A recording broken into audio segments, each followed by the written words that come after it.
Hi there guys, Sam here, welcome back to another video. You join me in my MK7 Golf R, going on a bit of a point of view drive for you guys. So something a little bit different. I've done it before on the channel and it seems to be quite popular. So yeah, I thought I would take you for a nice drive, really. As I get past this lorry. I also wanted to talk briefly about how VW know about drag races, but we'll get into that as we kind of get into the video. Some nice cars out today, as you can see. Can't really see. Whoa. So one thing I wanted you guys to work out is whether or not you think the car sounds better with or without the sound imposer. So you got it off here. That's how it sounds. With race mode engaged and the sound imposer on, if I down it a little bit, it sounds like this.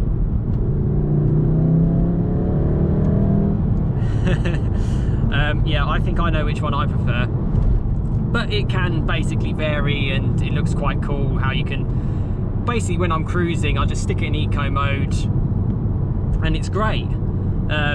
It's nice and easy to kind of get on with, but in race mode, steering's a bit heavier. Yeah, I love it. I've got individual as well, which is basically everything, but it hasn't got the sound imposer on, so that's basically the idea. If you're not familiar with my channel, it's a 2017 MK7 Golf R with a manual gearbox, 6-speed manual. One of the last sort of Mk7, so you get all the sort of the latest stuff as well, which is quite cool.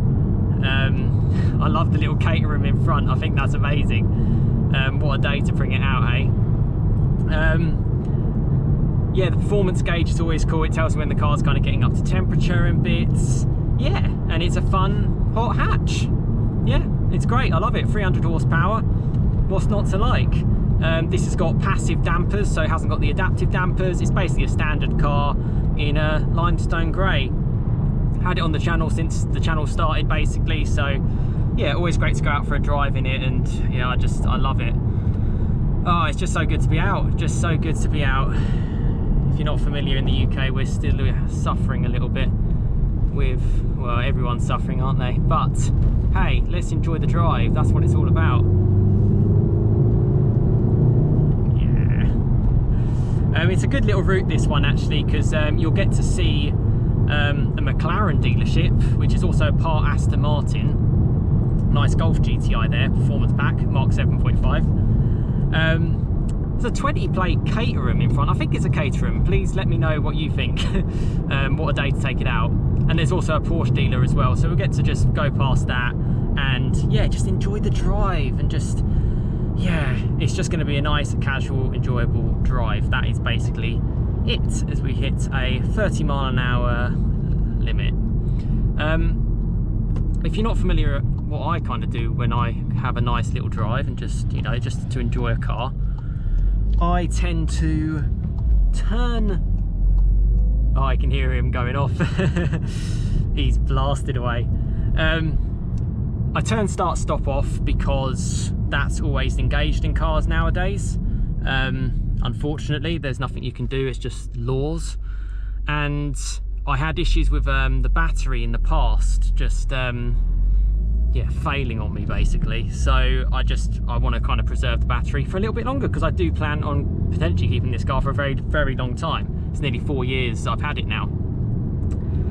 So that's what I tend to do, the start stop. I also tend to turn traction control off the entire way, because with the 4-wheel drive Howdeck system, you're never really going to get unstuck. It's always going to cover you. Even with 300 horsepower, you know, anyone can drive this car hard and it will look after you. There you go. Particularly on quite grippy. These are Michelin PS4 tyres. It's not like it's got cup 2s on or any sort of semi-slicks. So yeah, there you go. Good example there, hopefully, if you saw it on the screen. People who have to walk away from people because you've got to have your 2-metre distance tend to walk on the road, and I do this as well. So instead of being worried about catching COVID, you probably should be worried more about stepping into a road with a car doing 30 miles an hour personally, or like something like that. I mean, do you want to get hit by that? I don't. But yeah, food for thought. Anyway, while I just join this cool little road, I did want to say how VW know about drag races. Now, a topic that's come up on my channel, I've got a more in-depth video tomorrow, so please do check that one out on it. But essentially, VW are aware, I feel, of all these huge videos which get mega views, and yeah, they know all about it. And as a result, what they do, as this guy's probably going to go, no he's not, let's have a bit of beans. Man, it's so good. I am going to chill out behind this car actually, because I do want to talk to you just briefly before we have a little bit of fun. Like I said, it's just a casual drive in the car, just to enjoy it. It's such a nice day, I thought I just had to get out. Yeah, and how they know it's going to make them sales. You know, you get tens of millions of views per video on essentially Golf Rs and essentially on hot hatches. And if you look at one of the bigger videos, as we got another 7.5 Golf R going past onto my right. Let's see if I can pick it up on the camera. Is it gonna go? There he is. Legend. MK19 JPO. If that's you and you watch the channel, I'm saying hello. Nice Lapis Blue 7.5. Anyway, where was I? Anyway, loads of views, and in short, on the drag races, the 7.5 Golf R, it got mullered. It just tended to get, you know, it just lost. It lost to the Focus RS, it lost to A35s, it lost to M1355s, it lost to M140s, and millions of people watching this, they buy a car based on 0 to 60 times.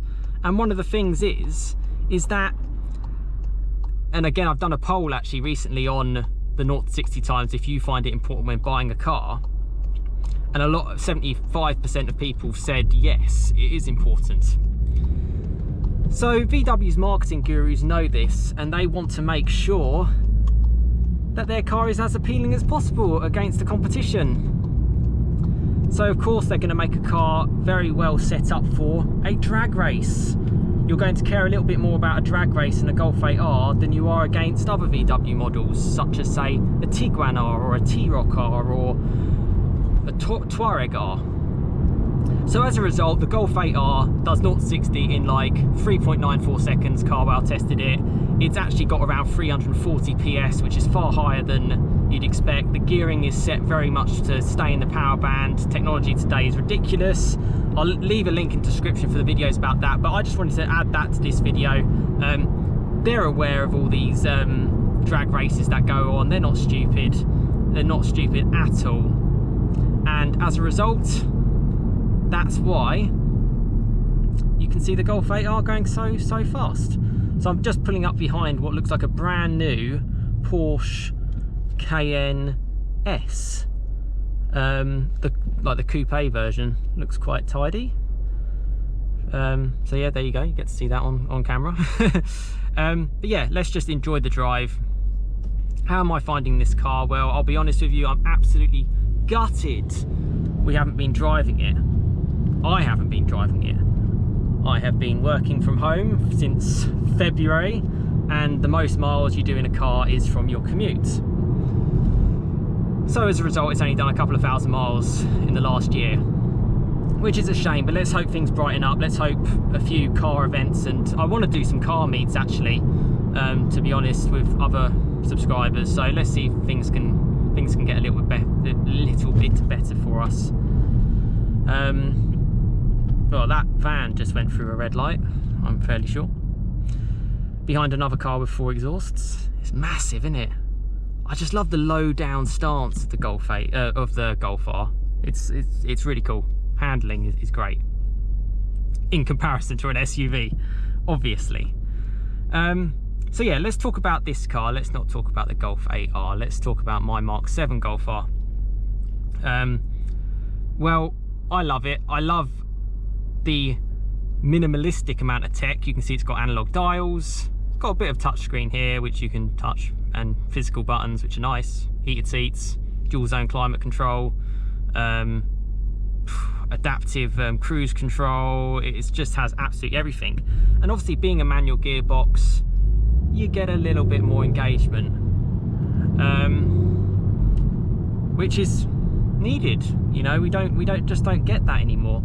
It's yeah, it's a bit of a shame that we don't. But hey ho, it's the world that we live in.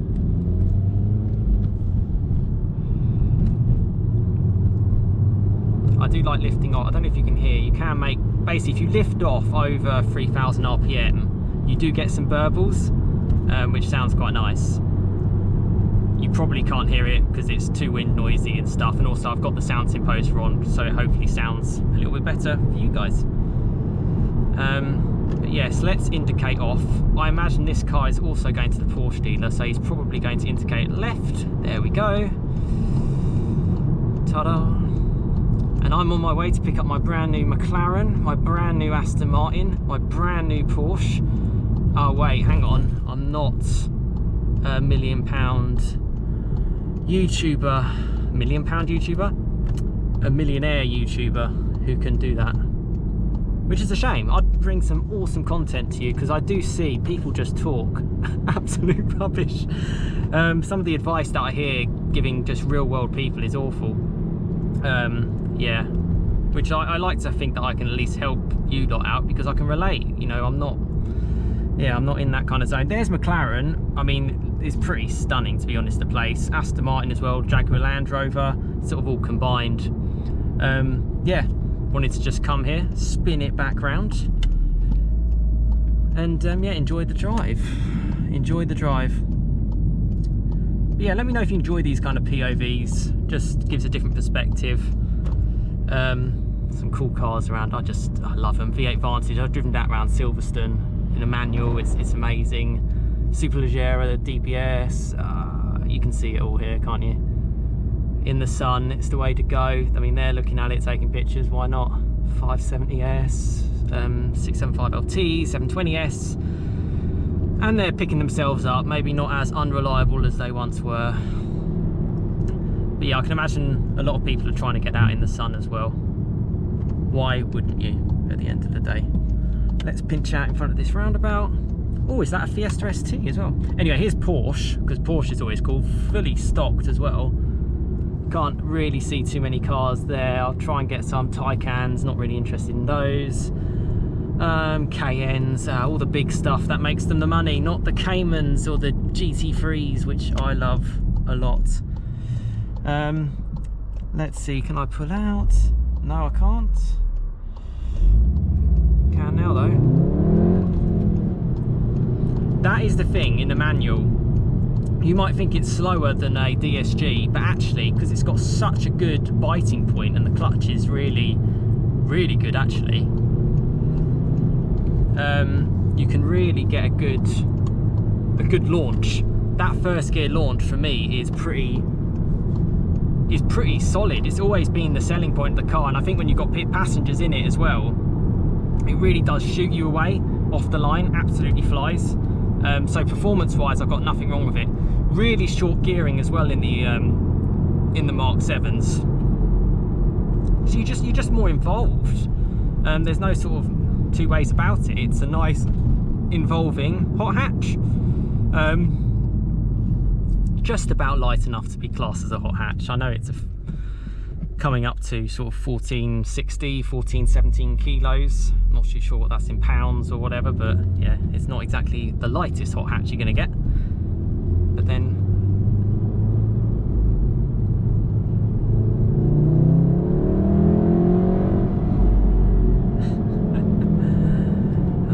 it's so good. Really hard to pull out there, so good luck for them. I don't know what they're doing, seeing as all the stores are closed in the UK, so who knows, who knows. I'm sure they're working something out. But yeah, you can see down here with the performance gauge, you've got the So I've put kilowatts, which is the power. This car's rated at 221 kilowatts, which is about 296 brake horsepower. You've got the like engine temperature shown there, 90 degrees, that's what it sits at. If it's too low, that's not a good time to kind of give it some. If it's too high, you're giving it too much. That's basically the answer to that. So I keep an eye out for all the crazy cars. Left hand side, I believe it's like oil temperature. Someone can probably quote this on me, but it kind of hovers around 100 to 109. Basically, again, if it's too low, it's probably not a good idea to thrash the car. If it's too high, you're giving the car too much. It's really useful to have, and I know a lot of other hot hatches like the M140 and stuff like that, they don't even have temperature gauges on the dash. It's just normal 1 Series affair. So I think that's a really cool little feature. Available to cars late 2016 with, I think it's called the MIB2, the new infotainment. Before they obviously switched to the 7.5 with all the touch and all the touch dials as well, or virtual dials is a better way to put it. That's really cool. I like that. Steering wheel's good. I don't really know what else to say. It's just a really good little car. I absolutely love it. And the thing is, it can just settle down. It can just be so quiet and relaxing. When I've had, you know, rubbish commutes into London, it's just been the perfect companion. It's just been absolutely brilliant. As I reckon this car will probably try to cut in front of all those cars and go right. Maybe, I don't know, maybe I'm talking off my face. But there's a nice little bit of road that we're gonna experience, which is nice. It's a little bit more of a fun road to kind of end the journey on. I know we're kind of stuck in traffic now, which is not the most entertaining thing, but hey, for reference, I haven't driven this car in so long. It just sits there, and it's important to keep your car driving. So before people say, why are you going out in your car, I don't fancy getting a big bill for my car not working because it's got issues or something like that. There we go. Hello, sun. Oh, I used to play five-a-side football up there. Times have changed. No football allowed anymore. Oh my god, I'm stuck behind the slowest car ever. Yeah, so much for being able to give it the beans. Maybe we'll be able to. Well, actually, we're always a Taycan over there. There goes the Taycan. Yeah, it's just a nice, easy to cruise car. I think in a world where we're getting very automated and that's just something we're not going to be able to avoid, it's nice to have a bit of control. You know, do I need lane keeping assist when I can see a massive truck to the right of me? Probably not. There you go. But yeah, could I recommend this car anymore? Yeah, follow my channel basically and that'll give you the answer. It's awesome. It's just the best bang for buck for a real world daily hot hatch, and yeah, it's just so nice. I've got nothing against the DSG gearbox, by the way, at all. I got this because frankly it was cheaper and yeah, also just a bit more engaging, a bit more simpler, less to go wrong, and that's proven me quite well. But we have hopefully got a little bit of clean air. I can get past whatever this thing is. I mean, I don't know what it is. The drain line. Southern Limited, hello. I would like to add, if you could like, share, subscribe, that helps the channel. I get a lot of views, which is fantastic. It's been really going so well. I'm so happy with the little community that's on this channel and the enthusiasts that are part of it, and yeah, I'm glad I can help you out as well. Or at least I hope to help you out.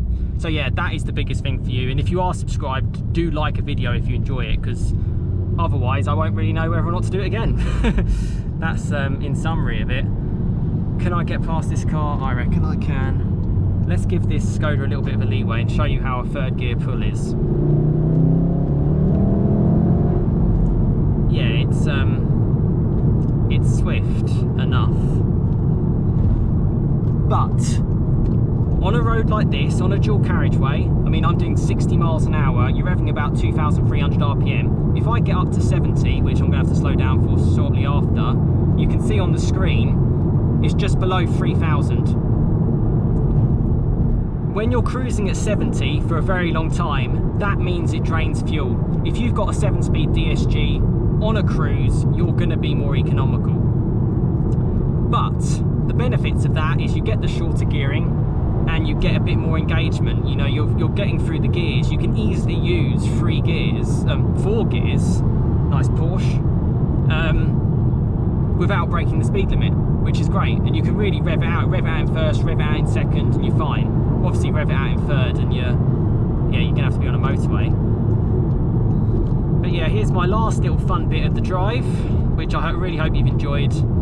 And we're going to be behind a Mercedes. So let me just get my gearbox right. Oh, there's a man there. Great. I'm going to go slowly because you've got to be careful. People do walk on the roads and all that. But let's down it into second. Lift off.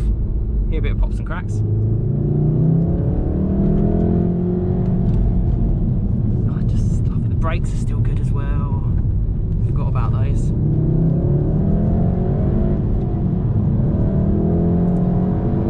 But unfortunately, as you can see in this day and age, it's very hard to have a fun time on the road because of a lot of other cars. But I've enjoyed this drive. I really hope you've enjoyed it too.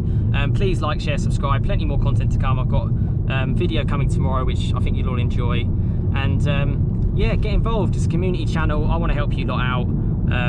And yeah, that's all the channel is all about. It's just getting a community together of people who like to, well, I just talk about cars all the time, so I might as well record it. Thank you so much for watching. Let's hope the sun stays out like this, and I'll end it on, hopefully you can hear some pops and bangs. Pops and bangs is a little bit over exaggerated, but listen to this. You probably can't hear that. Anyhow, thank you for watching. Have a fantastic rest of your day, and I'll see you again next time. Cheers, guys.